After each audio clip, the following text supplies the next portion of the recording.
भाई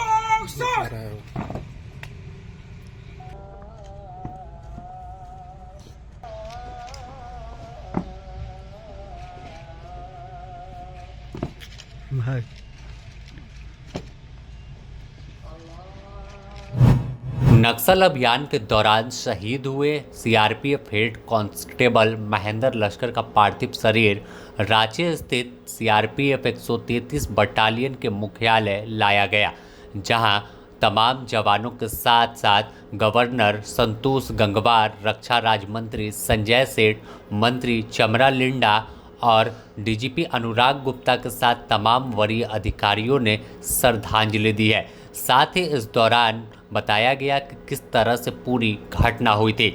अभियान IG doctor Michael S राज ने बताया कि सीआरपीएफ के साथ जो संयुक्त ऑपरेशन चल रहा है, इस दौरान सारंडा इलाके में नक्सल गतिविधि की सूचना पर जवान निकले हुए थे, तभी आईईडी का ब्लास्ट हुआ।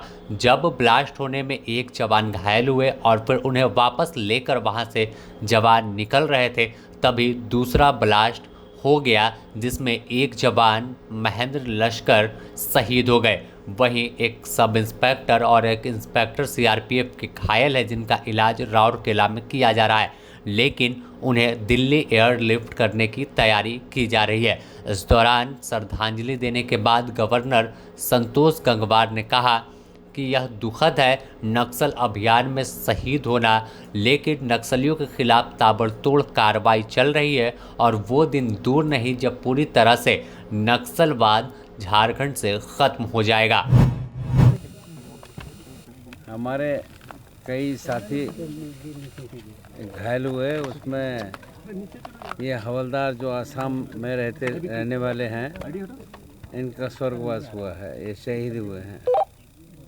तो वास्तव में वैसे तो प्रयासों से अब घटनाएं कम हो रही हैं, पर तो भी घटना हो जाती है। वास्तव में काफ़ी दुखद है। हम इतना ही कह सकते हैं कि इस प्रकार की घटनाएं की रोकथाम सब स्थानों पर हो रही है, पर साथ ही मंत्री चमरा लिंडा ने कहा कि बहुत ही दुखद खबर है, नक्सलियों के खिलाफ अभियान चल रहा था, उसमें एक जवान की शहादत हुई है। ये हमारे लिए एक बलिदान की तरह है। हम चाहेंगे कि जितने सुविधाएं इन्हें प्रदान करें, इनके बच्चे छोटे बच्चे हैं, इनके छोटे बच्चों के लिए भी सरकार के द्वारा में जितना भी हेल्प हो सके, पढ़ाई लिखाई से लेकर हर चीज़ों में किया जाना चाहिए और किए जाएंगे। तो मेरी श्रद्धांजलि है उनके परिवार को और उनके सभी लोगों को बहुत बहुत। वहीं इस पूरे ऑपरेशन पर नजर बनाए हुए झारखंड पुलिस के अभियान आईजी डॉक्टर माइकल एस राज ने पूरी घटना की जानकारी दी। उसमें कल ऐसे हुआ है कि जराईकेला थाना क्षेत्र में जो सारंडा जंगल क्षेत्र में एक इंस्पेक्टर को पहले प्रेशर आईडी से उसमें पैर में लग गया था।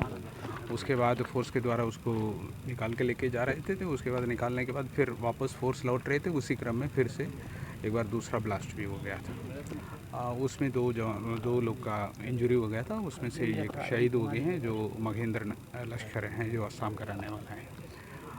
एक को पैर में जो ऑपरेशन वगैरह हो गया है, दूसरा का एएसआई हैं रामकृष्ण गगराई, उनका जो आंग में थोड़ा सा चोट लगा है। ये दोनों को हम लोग दिल्ली भेज रहे हैं एयरलिफ्ट करके उधर फर्दर इलाज के लिए। हमारा ऑपरेशन लगातार जारी रहेगा। बीच बीच में ये आईडी एकत्र एक तो है, उसको हम लोग ध्यान देखते हुए हम लोग ऑपरेशन करते हैं। फिर भी इस तरह का कभी कभी हो जाता है। हमारा ऑपरेशन इसमें रुकावट नहीं रहेगा, हमारा ऑपरेशन लगातार जारी रहेगा। फायरिंग भी कर रहे थे हेलीकॉप्टर हाथ बचाव कार्य के दौरान, इस तरह की कुछ खबरें? ना, गलत है। सर सैनिटाइजेशन, आईडी सैनिटाइजेशन को नहीं, वो लगातार चलता है। वो डेली बेसिस पर हम लोग जब भी ऑपरेशन में निकलते हैं, उस पर भी एक पार्ट रहता है कि उसमें सैनिटाइज करते हुए जाते हैं। लेकिन बीच में आपको पता ही होगा कि कुछ आईडीज़ वगैरह लुटा गया है, उसमें से ये लोग फिर से आके लगा देते हैं। ये तो आईडी है, एक बार लगा दिया, उसके बाद हटा दिए, फिर से भी लगा देते हैं। उसके चलते इस तरह का होता है। फिर भी हमारा ऑपरेशन के दौरान हर दिन में हम लोग सैनिटाइज वगैरह करते हैं। बता दें कि शहीद जवान असम के रहने वाले हैं और उनके परिवार के लोग भी रांची पहुंच गए हैं। उनका पार्थिव शरीर अब रांची से असम के लिए जो एयरलिफ्ट कर भेजा जाएगा और फिर वहां अंतिम संस्कार की प्रक्रिया पूरी की जाएगी। अभी भी लगातार सारंडा इलाके में नक्सलियों के खिलाफ अभियान तेज किया गया है और एक्शन में तमाम जवान हैं। रांची से ब्यूरो रिपोर्ट।